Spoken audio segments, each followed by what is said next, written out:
guys! Welcome ulit sa ating Facebook page. Ayan, so, ang topic natin ngayon ay para lang talaga to sa mga open-minded tulad ko.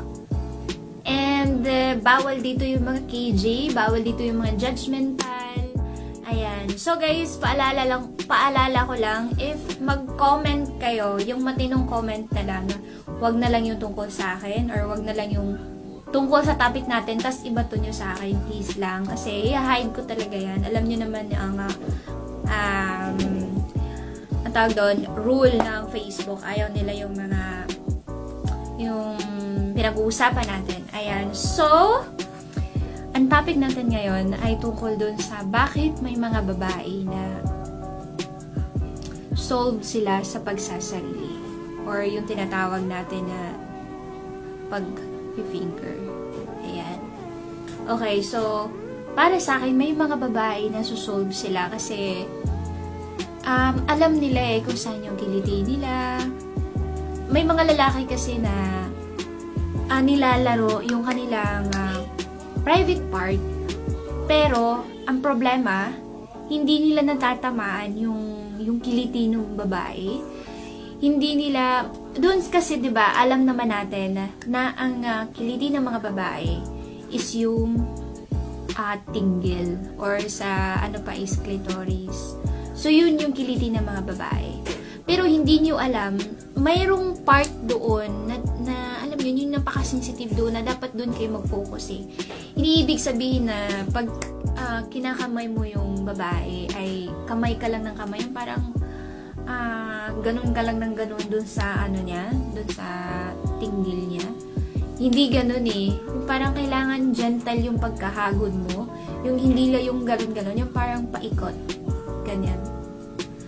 Tapos, wag yung as in, suwabe lang na paglaro ng kanilang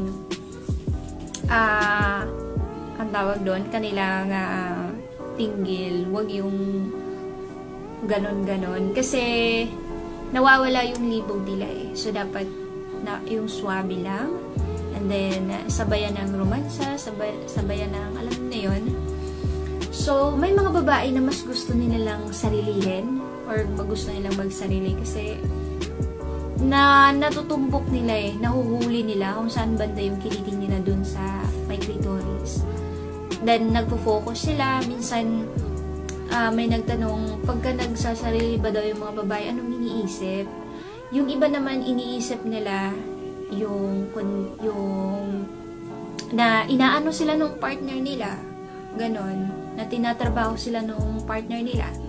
And then, mayroon din naman na habang nanonood ng, alam mo yun, sa porn site, habang nanonood, naglalaro na yung kamay nila sa baba. And then, ini-imagine nila na yung babae na nandoon, siya yun. Ayan. Mayroon ding mga babae na magaling mag-imagine. Ayan. Dinadaan sa imagination. So, kahit marami silang pwedeng imaginein. Kaya, lumalabas talaga yung libog nila. And then, nadadala sila.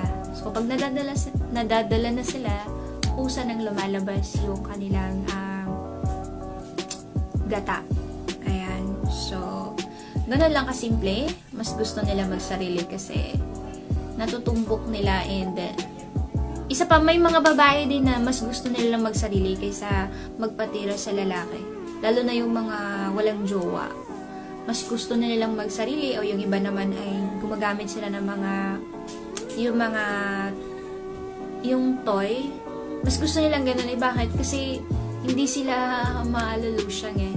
Ay sabi nila nakakalusyang daw yung laging ganun ang ganun. So, mas okay na yun. Parang mapapanatili niya yung pagiging fresh and pagiging virgin, pagiging walang iwas sakit, marami siyang maiiwasan. Mas maganda yon kaysa doon sa magpatira sa lalaki. So, ganun. So, yun lang guys. Maraming salamat sa panonood. Please, huwag niyo kalimutan mag-like and then pwede niyo din i-share and then huwag niyo din kalimutan i-manood dun sa channel natin, sa Pasaway TV. And then mag-like, and then mag-subscribe, and then pwede din siyang i-share. Bye-bye!